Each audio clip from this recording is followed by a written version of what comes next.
Welcome to this session. Intakhab-e-Kalam Zahida Khatun Sherwaniya, compiled by Fatima Hassan. The speaker is Fatima Hassan and the moderator is Askar Nadeem Sayyed. Askar Nadeem Sayyed is one of the most popular Pakistani writers around. He has written television plays, poetry, short stories, drama serials, as well as scripts for news columns. And he is a teacher at the Government College University in Lahore. He has written popular television drama serials, and he writes a column in the Pakistan Herald. Over to you.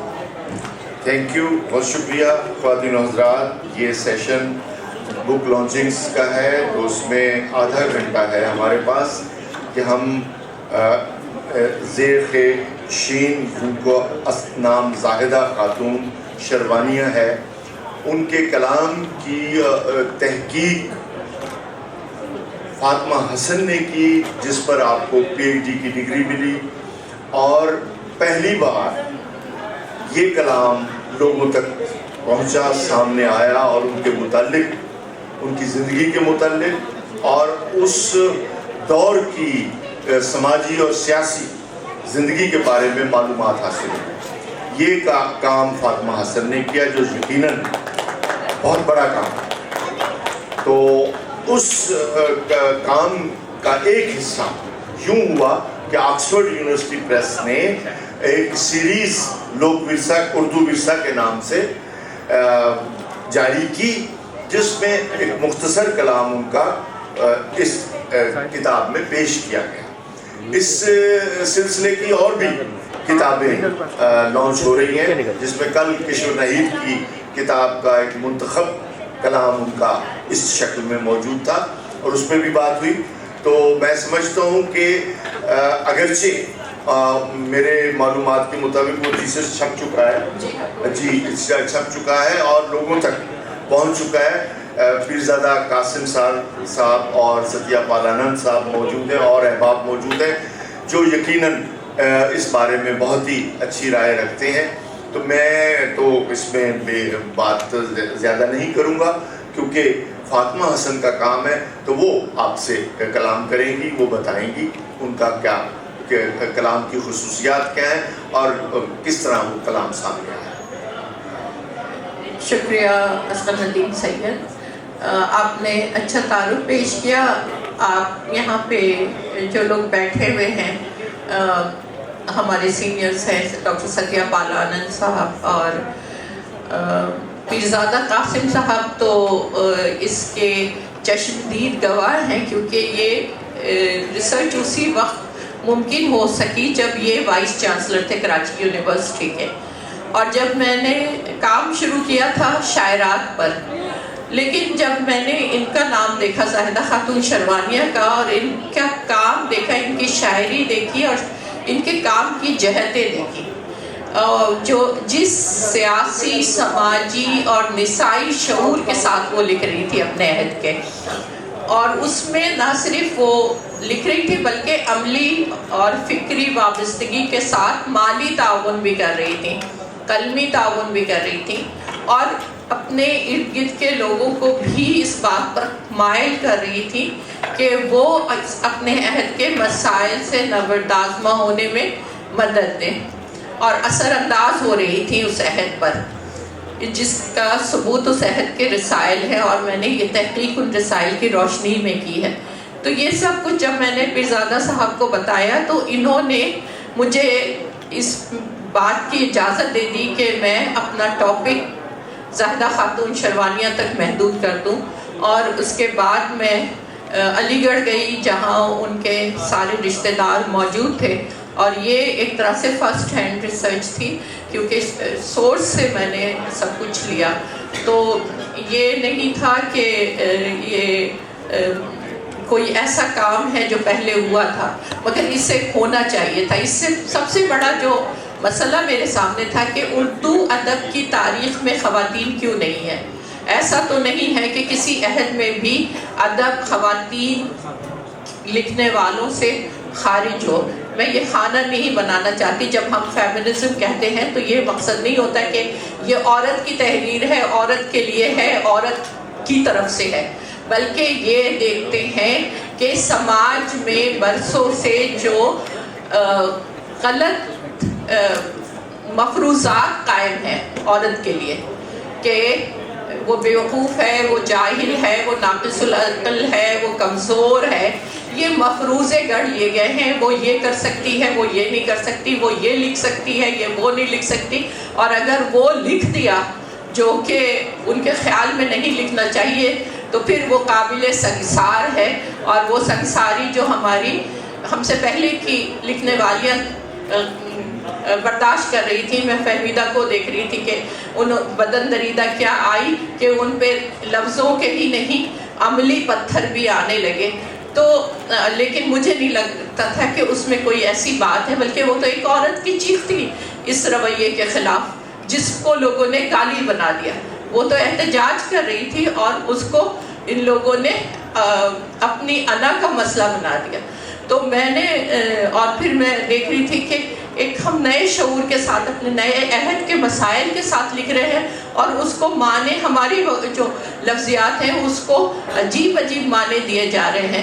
تو نسائی تنقید کی طرف آنے کے اور نسائی تحقیق کی طرف آنے کی میری بڑی وجہ یہ تھی کہ یہ نہیں تھی کہ یہ جو سمجھا جا رہا تھا کہ فیمنزم کوئی عورت اور مرد کا جھگڑا ہے، یہ نہیں ہے، بلکہ یہ بات ہے کہ جو لکھ رہا ہے اسے پتا ہے کہ وہ کس ایجنڈے کے تحت لکھ رہا ہے، اور جو پڑھ رہا ہے کیا اسے اپنے ایجنڈے کے مطابق محسوس کر رہا ہے، اس کے معنی اخذ کر رہا ہے.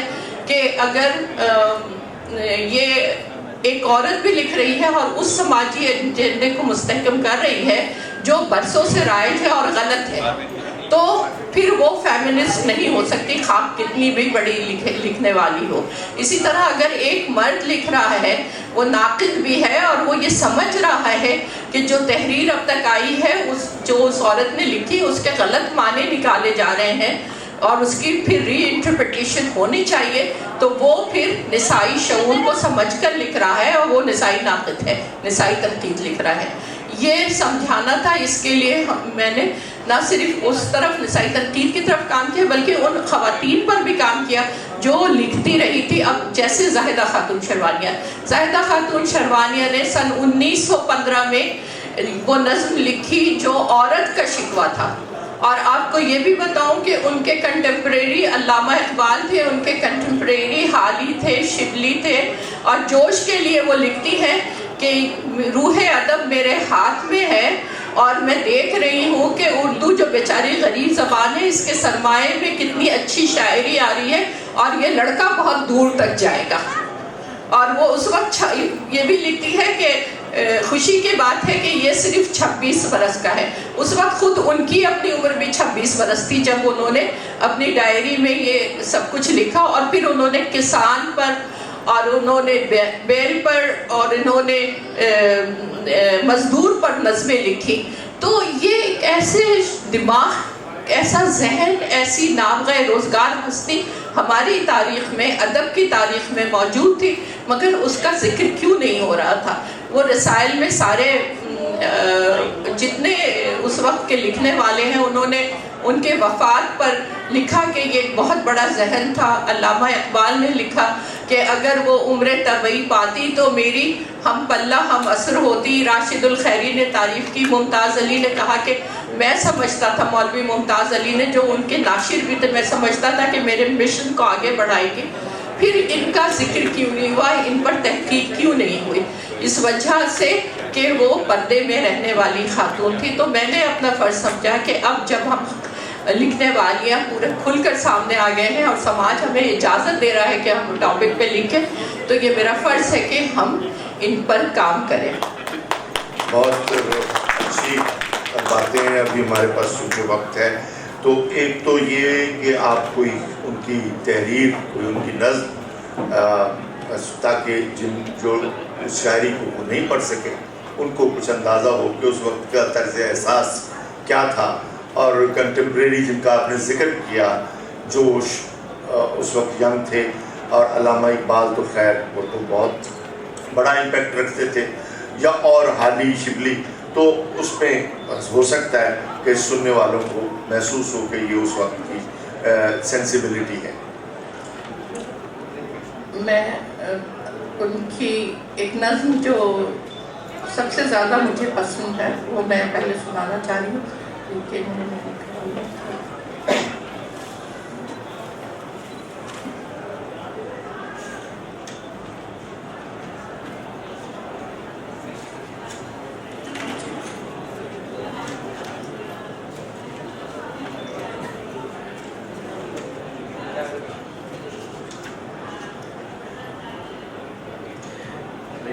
وہ نکالنے سے پہلے میں یہ سنا دیتی ہوں. آئینہ حرم کا میں نے حوالہ لیا تو میں اس کے 3 بند سناتی ہوں. آپ دیکھیں یہ شکوہ تھا اس وقت 1915 میں یہ چھپ گئی تھی.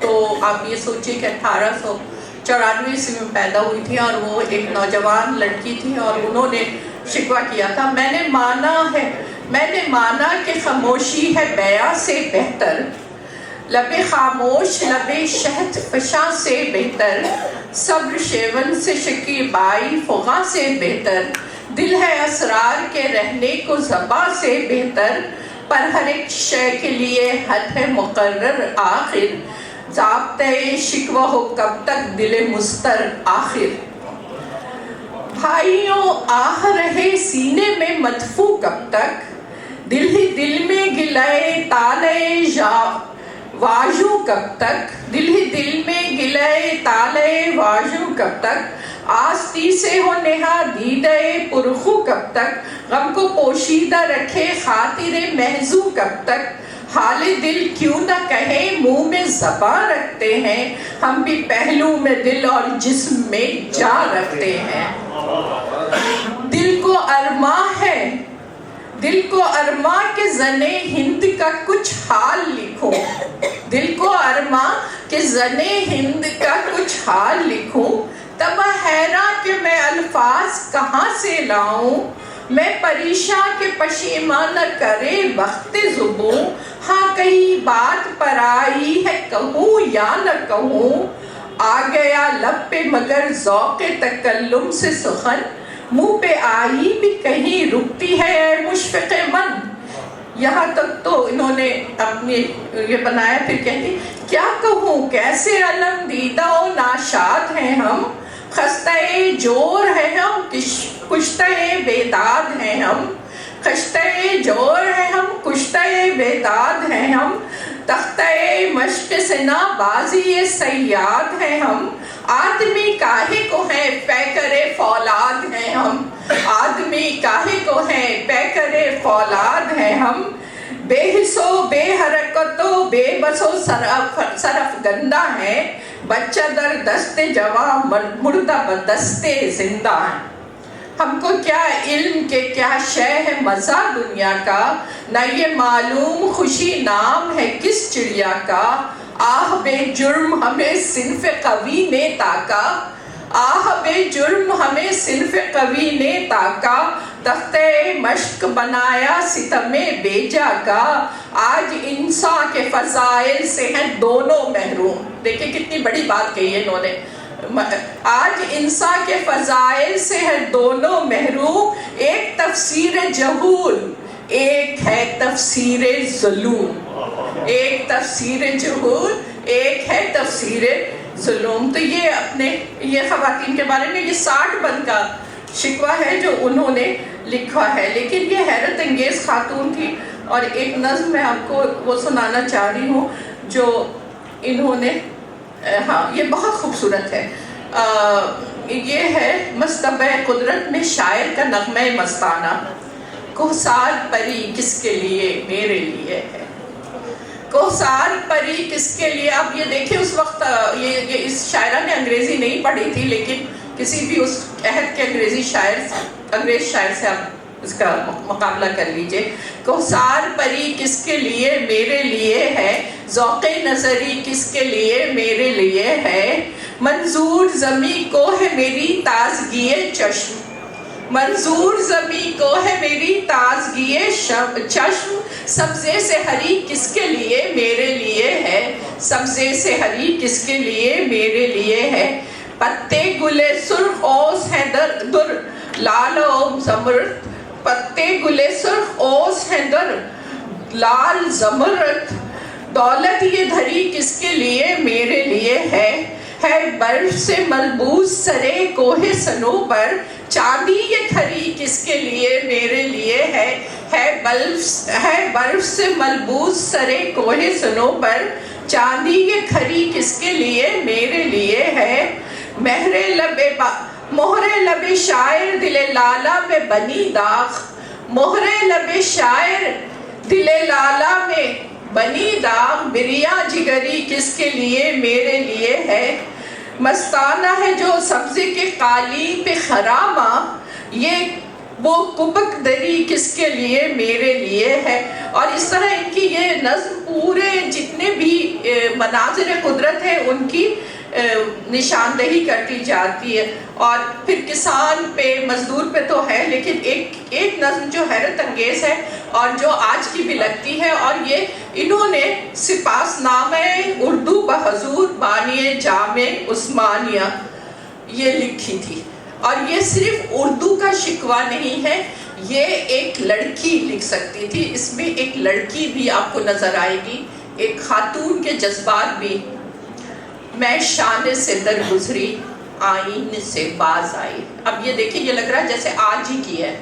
میں شانے سے, جو بچے نہیں جانتے شانہ کنگھی کو کہتے کوم, میں شانے سے در گزری آئین سے باز آئی, اب دل ہی نہیں جس میں ہو ذوق خود آرائی.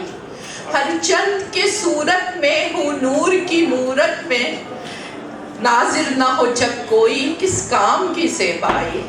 ہر چند کے صورت میں ہوں نور کی مورت میں, ناظر نہ ہو جب کوئی کس کام کی زیبائی. ہو کوئی اگر مائل کر دے وہ مجھے قائل, میں خود ہی تماشا ہوں اور خود ہی تماشائی. ہو کوئی اگر مائل کر دے وہ مجھے قائل, میں خود ہی تماشا ہوں اور خود ہی تماشائی. ایک لال ہوں گدڑی میں ایک چاند ہوں بدلی میں, ایک لال ہوں گدڑی میں ایک چاند ہوں بدلی میں, ایک حسن ہوں دیہاتی ایک پھول ہوں صحرائی. ایک حسن ہوں دیہاتی ایک پھول ہوں صحرائی. ہے خاک میں زر مدفوع ہے بحر میں در مکنوں, ہے خاک میں زر مدفوع ہے بحر میں در مکنوں, ہے شمع تہے دامن ہے دشت میں شہنائی. اور زندہ میں ہے کیوں یوسف, سوال اٹھاتی ہیں, زندہ میں ہے کیوں یوسف, پنجرے میں ہے کیوں بلبل, یہ کون سی حکمت ہے یہ کون سی دانائی. اس دور میں دیکھیں جب پردہ بہت زیادہ رائج تھا, وہ سوال کر رہی ہیں زندہ میں ہے کیوں یوسف, پنجرے میں ہے کیوں بلبل, یہ کون سی حکمت ہے یہ کون سی دانائی. کیا منظر عبرت ہے حیرت کو بھی حیرت ہے, تصویر فلاکت ہے ایک پیکر زیبائی. اور مشاطہ اگر کرتی آراستگی و تزی, ہر اہل خرد ہوتا اس زلف کا سودائی. تو یہ ان کا دیکھیے اس میں بھی ایک شکوہ چھپا ہوا ہے. اب جو میں نے ان کی ذہانت اور اس اپنے عہد کے مسائل پر ان کی نظر, تو ایک چھوٹی سی نہیں کچھ سوال لے لیں. ایک یہ مسئلہ نظم میں ان کو ایک ایگزامپل دے کر پھر سوال لیتی ہوں کہ یہ ایک نظم جس نے مجھے حیرت میں ڈال دیا تھا, یہ موصل کا تیل ہے. موصل آپ جانتے ہیں عراق میں ایک جگہ ہے جس کے کنووں پر آج بھی لڑائی ہو رہی ہے. تو جب پہلی جنگ عظیم ہوئی اور انہوں نے کئی نظمیں لکھی, تو ان میں یہ ایک نظم ان کی تھی موصل کا تیل, اور یہ حیرت انگیز نظم ہے. اور یہ دیکھیے کہ کتنا شعور تھا ان کو. بزم میں مثل تبرک بٹ گیا موصل کا تیل. آج بھی دیکھیے عراق کے تیل کے کنووں کی یہی حالت ہے. بزم میں مثل تبرک بٹ گیا موصل کا تیل, اے خلافت تیرا ہم قسمت ہوا موصل کا تیل. خلافت کی تحریک کو آپ سب جانتے ہیں. محرم اسرار قیمت جب کھلی منشو ہوئے, پیٹ کر سر چیخ اٹھے ہے میرا موصل کا تیل. موسیو بھی سینیٹر بھی اور پریسیڈنٹ بھی ہاتھ ملتے ہیں کہ مسٹر لے اڑا موصل کا تیل. موسیو بھی سینیٹر بھی اور پریسیڈنٹ بھی ہاتھ ملتے ہیں کہ مسٹر لے اڑا موصل کا تیل. نت نئے فتنے اٹھا کر گرم کر اسے کرتے تو ہیں,